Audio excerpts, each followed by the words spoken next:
Good afternoon, and thank you for being here, being part of talking about the excitement of growth in our city. Some time back, inside of a year, we began to talk to a development group, Overland Development Group, about the possibilities of a development that would be located on what's formerly known as the Crump Nissan site. What it takes to bring a development that we're talking about today together, there are many, many pieces. Land acquisition, highway access, goes on, zoning issues, and those things take time. Pleased to say that those issues have been fairly easy to work through to bring this project to fruition. We at the city have known for some time the tenants that will be located at this site, but we did not have the authorization of the developer to make this public. That authorization came to us at the end of last week, that we could make this announcement, something we wanted to do for some time, and today we have that opportunity. And again, I underscore, we have the authorization of the developer to disclose the tenants that will be at this development. And what I'd like to do is share the names, and I'll share the names as they have plugged in to this development, and give you just a little overview of the tenants that will be on this property. The first tenant to plug into this development, Starbucks. Starbucks Corporation is an American multinational chain of coffee houses and roastery reserves headquartered in Seattle, Washington. It is the world's largest coffee house chain with more than 36,000 stores in 84 markets. Now, when Starbucks talks about markets, they're not talking about a city down the road, they're talking about countries.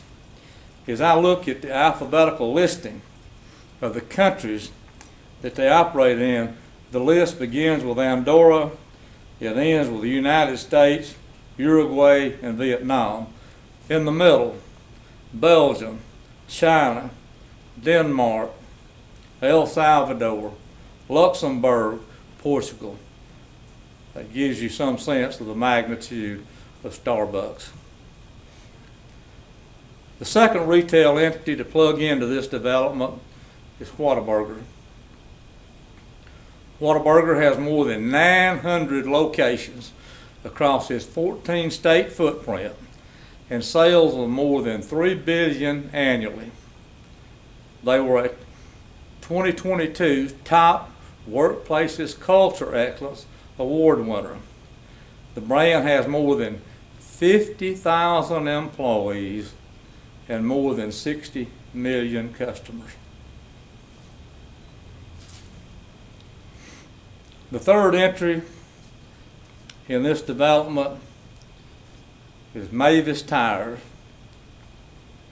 Mavis Discount Tire is one of the largest independent multi-brand tire dealers in the United States and offers a menu of additional services including brakes, alignments, suspension, shocks, struts, oil changes, battery replacement, and exhaust work.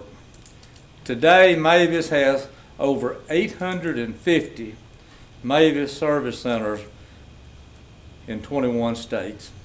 Now, previously, I had told this community that we would have a multinational brand, and we have that in Starbucks. I said we will have national brand.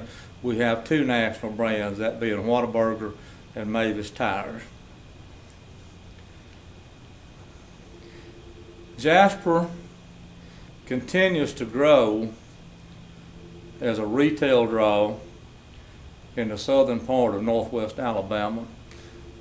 Southern part of northwest Alabama is Walker, Winston, Marion, Fayette, and Lamar counties.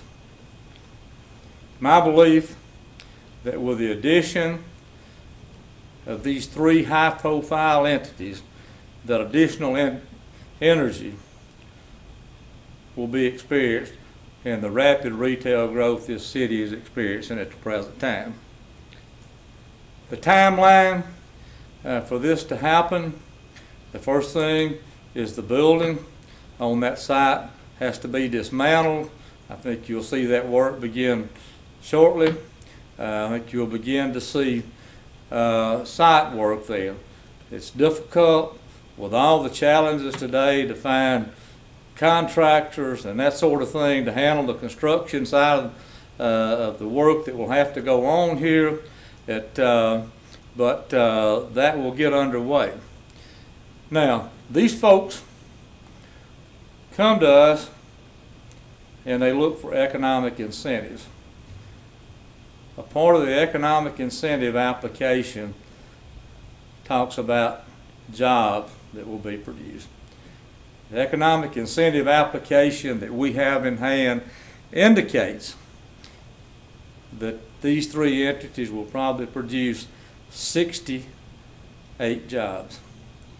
Now, today, this city has, with this announcement, 5 high-profile retail entities that have committed to Jasper. Previously, we've announced that Rural King will locate here. We expect that work to get underway sometime in mid-May. That entity and their incentive package indicated that they would produce 55 jobs. The 5th entity we think that we'll announce probably in the next 60 to 90 days. We have a verbal commitment, but we do not have authorization to announce that. But over 100 jobs across these 4 entities that will come to our city. That's a big piece of it. Municipalities, the biggest piece of their revenue is sales tax revenue. These 3 entities will be significant sales tax revenues and will help us move along in our mission of building a better Jasper. I'm pleased you're here. We're always on standby to answer questions. These projects get underway, but there's an old axiom out there that says success breeds success, and I think we have a great example here in Jasper, Alabama, that that's exactly what's happening. Again, thank you for being here.